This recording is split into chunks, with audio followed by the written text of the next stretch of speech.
change in the civil citation statute? I noticed you're about, well, you got the 400 cases this past year. Yes. That in civil citation, do you expect to see now? You don't. Doesn't have to be your first time offense. You can use it over and over and over and over again. Do you expect to see a big increase in the civil citation? We will, but I don't think it'll be because of the statute. I think it's because of the format that we have in Seminole County, that are because we are with the sheriff's office and because of his vision, those cases will still continue, and the statute is just changing, I think in October, where they decrease the number again, where it won't be an over and over repeat. Well, now you can do it for any number of misdemeanors. Right. Yeah. But I think we'll see an increase, but I don't know if it's because of the language in the statute. You mentioned that you use volunteers for hearing officers. Yes. Is that, those are adults or Those are adults. those are adults? Yes. So that's that program that I didn't talk much about in our JAS program. Our kids that need more intensive supervision. Maybe they come and they have the marijuana charges, they need more, they sit with an actual volunteer, and they go through a more intensive case management process, but the volunteers are the ones, so instead of them having their hearing in teen court, sanctions being decided by kids, they're being decided by adults. And then the parents are always involved in each process, but that's where we use the volunteers the most. With the advent of sexting, teenagers who are taking pictures of themselves and sending to other kids, the statute allows for that to be a civil citation. Are you providing your kids counseling as to why they're doing that in the first place, and maybe addressing a need that they have legal process to do this in the first place? So we do, yes, so we've had a couple of those cases, and we have a couple of our counselors that's what they specialize in, and we send them through counseling. But we actually are getting ready. It's interesting you say that, because one of the things we've really been trying to do through our program, they're going to roll out a sexting citation, so that will be the next program that we're expecting to roll out. Excuse me, we here in the back can't hear you or the questions that are asked. I know it's a struggle, but maybe repeat the question and use the microphone, because we're not hearing anything. Okay, the microphone is working now. It wasn't, I'm sorry. The question he asked, and I just want to make sure, how are we really handling sexting citations? And my answer to that question was the following. We send all of our kids who have sexting citations, we send them through counseling. However, if one of the things that we're getting ready to roll out, and probably in a matter of a few months, is a citation program, and it will be through a sexting citation program. It will be with the pay program. And I think I kind of, if I missed somebody as far as questions, I'm sorry. I know you said that the youth are referred to the program, a couple of sources, but what would determine whether or not they're referred to the program? Does it have to be, I know it has to be a misdemeanor, one of the things that are listed there, but are some of those children not referred for other reasons? It is up to law enforcement. So two things. The ones with the state attorneys, that is handled in court, and they make that decision in court. The ones with the civil citation, it is actually at the discretion of law enforcement. Also, some contingencies are how many times have they had the civil citation. So, because we are unique in a pretrial diversion program, so, and this does happen, so let's say, for example, a child who might have gotten in trouble in 2014, they're back again for another charge. They're going through court. They can still come through the pay program. We will still serve them, but it won't be under the civil citation program. Now it would be under one of our other diversion programs like JAS. So, but it is at the discretion of law enforcement and the state attorneys, generally, is how the referral process begins. What is the law define the age of students who can participate in pay? I think the question is, what is the age of the children in our program? What is the law define for that? I can tell you what our state, I can tell you the youngest child, a child under the statute is up to the age of 18. If the offense is committed before they turn 18 years old, but let's say they are going to have their 18th birthday in our program, they can still be in our program. We have seen children, unfortunately, since I've been there, as young as 9, and we've seen an increase as far as 10-year-olds as well.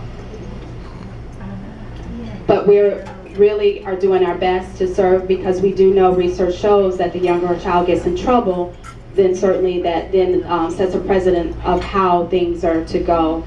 So our Chief Ryan, some of you might know her, is very, we really want to get to the crux of why a child is doing what they do anyway, but particularly when we're talking that young of an age, it's not necessarily the child. There is a parental component that we try to address while they're in our program. Yes, ma'am.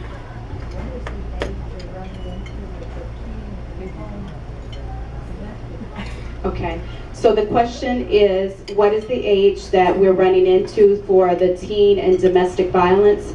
Normally it is going to be the gamut, but our middle schoolers tend to be the ones that we have the greater issue with, but it is across the gamut. From 11, like I was sitting and observing a hearing the other night, and the child was actually 12 for domestic violence, and the simple request was this. Grandfather says to him, please roll the trash in from the yard. That's all. Seems like a pretty easy request, right? Not necessarily when you're 12 and you don't want to do it. So he commits to kicking his grandfather. So the age is normally in middle school. We see a lot, but it is across the gamut. The one question that didn't come up, but I'll address it. We see a lot of domestic violence cases around cell phones.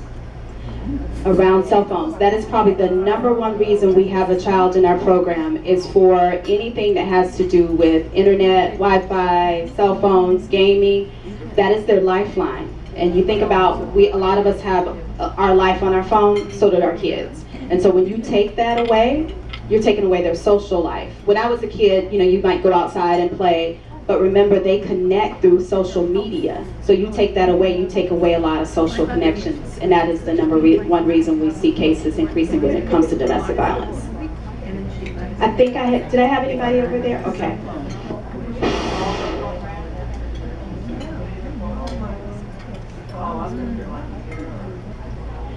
So the question is, do we follow up after the kids have completed our program? That is one of my visions. I would like to be able to do that. Now with the staffing the way that it is and the amount of cases we're dealing with, we don't have a setup for that. That's why we try to really rely on the community. What we do measure is if they've gotten in trouble, but we don't do a follow-up to see how things are going after a year. But we would like to do that, but we're not set up for that framework right now. Yes, ma'am. Does the law provide for any separate consequences for children under the age of 12? I don't know what you mean. Separate. It would. They would be referred to pay program, right? Correct.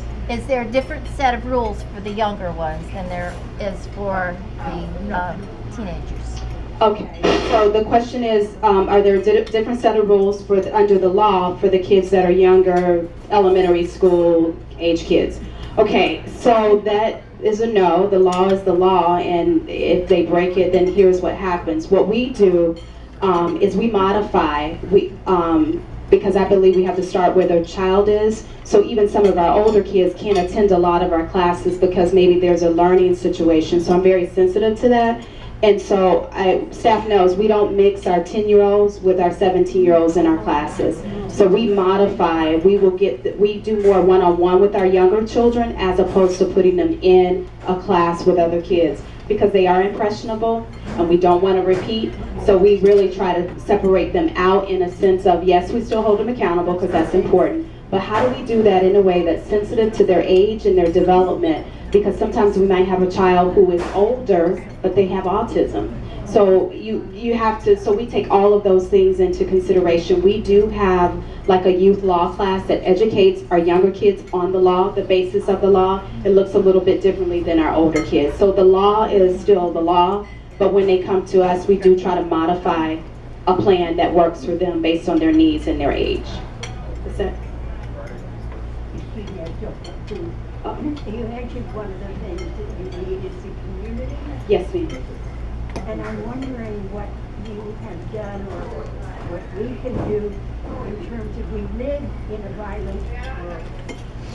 What can we do to augment that, to change the violence, to find more peace in the world that these kids are growing up in? Okay, so Miss Mary Elizabeth's question was, we live in a world of violence. What can we do as a community to offset and augment the kids that are kind of living and growing up in this world? How can the community help? Is that correct, Ms. Elizabeth? Okay, so that is a very systemic issue. And so I'll just give you my best. This is just Lisa. I think we each have a responsibility and a duty within our own family to really help and reach our kids, and as we're reaching our kids, then hopefully we're touching someone else's child as well, because you can only do what it is that you can do. If you see a child in trouble, then there is systems in place. A lot of our kids are hurting, a lot of them have needs, but it's a systemic issue. But I think what we can do on a smaller scale is, the question becomes, how do you help within your own community? How do you help within your own family reaching? Because we probably all have somebody in our family that needs a little bit of extra attention. And so if we can help on a smaller scale, maybe that will have a greater impact globally. Oh, okay. Is there a difference in the people that you see by their socioeconomic breakdown? Okay. So the question is there a difference in the people we might see because of their social economic background? And the answer is yes. We do. And I'll say it this way. A lot of our kids in some communities, this is a place that they're very familiar with. They're familiar with the legal system because grandfather went through it. It's generational. And so how they treat the system when you give a civil citation may be very much the way that their parents treated the system. If I don't deal with it, it will go away, or I'll just deal with it in court. And we'll have parents in certain communities say, just send them to court. I don't want to deal with it. I got 5 kids. And we do our best to educate them on the consequences of that, and let's at least give this child a fair chance. Some people have been in both systems, both in the foster care system, in the family system, and the Department of Juvenile Justice, and they don't have warm feelings about it. And so that then affects how the child then deals with their own situation. So yes, there is a big difference. But it's across the board. Does economics play into it? Yes. Some of it is just not understanding the importance of getting it. We have a lot of young parents that also then will factor into the kind of decisions that you make. And some thinks that the system is better than them trying to fix it themselves. I think that's how you're... I think all of us here in this room know that the county, the legislature has placed an amendment on the ballot which is going to cut income to the county severely. The county is already looking at cutting services. My question is, how are your programs financed? Are they financed through the county or through the state? And also, how much does it cost to run the programs? I'm assuming that you'll be asked to justify, the cost per case, that sort of thing. Money's going to be a big issue in the very near future. I don't have my budget numbers in front of me. Money is always a factor in any program. Yeah. Our monies come from we are with the Seminole County Sheriff's Office, so our budget actually comes through the Sheriff's Office, so we are well funded. With our teen court, it is actually by citation, so that takes care of that. We're funded out of general funds. We also do, for example, for our services, we do some in-kind services to our kids. We do, when possible, ask that our families utilize if they have insurance or something like that. But to answer you, money is always a factor. If they ask us to cut, we will. But the one place that our sheriff is very clear, we don't cut costs to kids. And so that part I'm very grateful for. Staff won't be cut. I don't have those worries and those fears. You know, our number one goal is to make sure that these kids that are in our care are well taken care of. Will we have to make some adjustments? Budget always dictates that, but we're good on that end. I just have one final question. How, if a child is involved in the pay program, is this communicated back to the school level? Okay. So the question is, if a child is involved in the program, is it communicated back to the school at the school level? Right. It's a lot of conversation and debate about how that looks and how that works. We don't just go and tell the school that they're in the program. They know when we show up at the school and we have our shirts on. That communicates enough. But we work then with our counterparts, which is our all of our schools based on our sheriff. They have Seminole County deputies or there's law enforcement there, so they know who we are. Certain charges will dictate I think the schools can see it. Now, how much the principals choose to release in the county, that's at a school level. I'm not really sure. I can speak for our team. We don't just share that with the schools, but they do know kids are arrested. Then based on certain charges, it is communicated, and then they determine how much the school, the principals know, and then it's trickled down. But our kids also are very interesting because I can be at the mall and they will say, "That's my probation officer." So they're not as embarrassed as you might think, which is very unfortunate. And so we wave and we say, "How are you doing on your community service?" And the kids talk. So whereas we don't do it as adults, our kids do. And it's a lot of people, some people may not know about the pay program, but the kids know. So they talk, and that of course gets back to administration. And typically the schools will reach out to us because it's unfortunate. I think she asked about socioeconomic. A lot of our kids before they have gotten to us have struggled in school. And I have a number of theories of why, but they're struggling in school. So their academics is kind of pushed to the side because that behavior is so outrageous.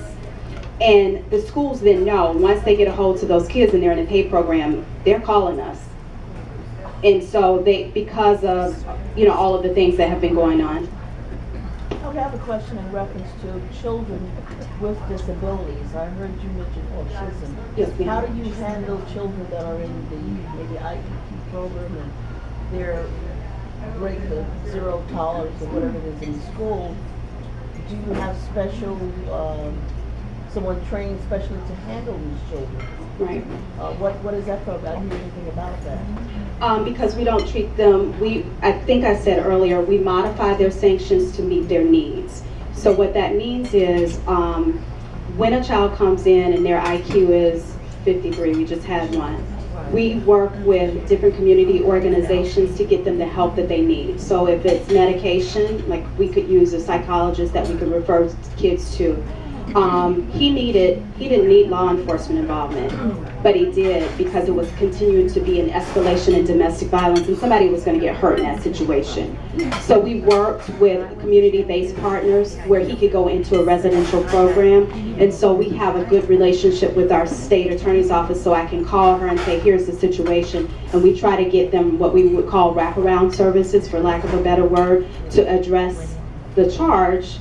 But also the greater need is he struggles, he doesn't communicate well, he has all of those things, and then we try to get them the help. So their plan is modified. If you do these things, Mom, you get him into this program, he's on the medication, we refer those kids differently and refer them out typically to deal with someone. UCF is a wonderful resource for us for the CARD program, and they actually go into the home and work with the families, and so we will utilize that service as a backdrop for services for our kids who have special needs. I hope that answered your question. This issue is actually part of the state PTA's platform for the last 2 years, and we were working on standardizing it across the state, the movement of students into civil citation. Because it varies by county and even by city and everything. how does Seminole County look as far as that? I mean, the sheriff's office and the different officer organizations that we have, are we putting kids in appropriately, or are we lagging behind? As far as the school putting kids in some Well, no, just like the different police and sheriff's organizations, are they consistent? Or if you do something wrong in Lake Mary, do you get nailed? Whereas in Sanford, you might get sent into diversion. I would say that's at the discretion of each school on how they handle it. Some principals want to handle it kind of internally, and maybe it's handled through a suspension. Some may, because law enforcement is there, might utilize it. What I tend to see is a lot of our kids are in special schools for behaviors, and then they get arrested for the behaviors that they're there for. But what about like outside of the schools? You know, like with the different police jurisdictions, just even within the county, are they consistent between the officers as far as civil citation versus arrest? I will say this, what I do is communicate what we do. How each chief in the municipalities, how they communicate that, and that's a law enforcement issue. I'm not there. What I know we try to do is, for example, we maybe about a year ago, had law enforcement come in and we did some training on civil citation. We have my Captain Fortenberry, he goes out and he educates them on civil citation so that everybody has the same information. Now how they employ that, it is going to be up to the individual chiefs. I would say we have not missed a beat in the pay program with civil citation, not at 414 cases. And I'm sure that the number will go up as well. Part of it is, it's just like any other organization, when people leave, you then have to educate the new people coming in. And so the illness becomes on us as a community to kind of communicate that that is definitely out there. It's an option for our kids. Why don't we utilize that? And I know our state attorney is very much about giving kids an opportunity at first offenses and talking to law enforcement about it. Maybe one or two more questions. Here. Over here. Other counties share your program. It's my understanding that other counties, in particular Orange County recently, were attempting to bring their programs up to the standards that are necessary to accomplish what you're doing. Do other counties ever come to you and say, can you please show us how this works? Okay. So the question is, do I get requests to speak or work with other counties? Some do, some don't. And, I don't typically go and speak because our format is different. Remember, I think she said it best, each county is different. We are a smaller county, but we still do a lot of cases, but we also had a format in place to retrofit the civil citation. We also had, this is about a partnership. We also had wonderful partnerships before. So I don't mind speaking and telling people what we do, but you got to have the buy-in of law enforcement. You got to have the buy-in of your judges. There's so much work to be done on that end as well. But I do have a good relationship with some folks in Tallahassee that will call. They'll just call and ask me questions. Outside of mentoring, what other volunteer opportunities are there? The hearing officer class, when I say mentoring, I was actually asking if you have a mentoring program that we can refer our kids to. But inside the pay program, we are always in need of hearing officers that want to sit with our kids and our parents to help assign sanctions. We're always in need of people that want to come out on Tuesday nights and participate in that process. It does require a full background check. The sheriff's office is wonderful. All of that is covered.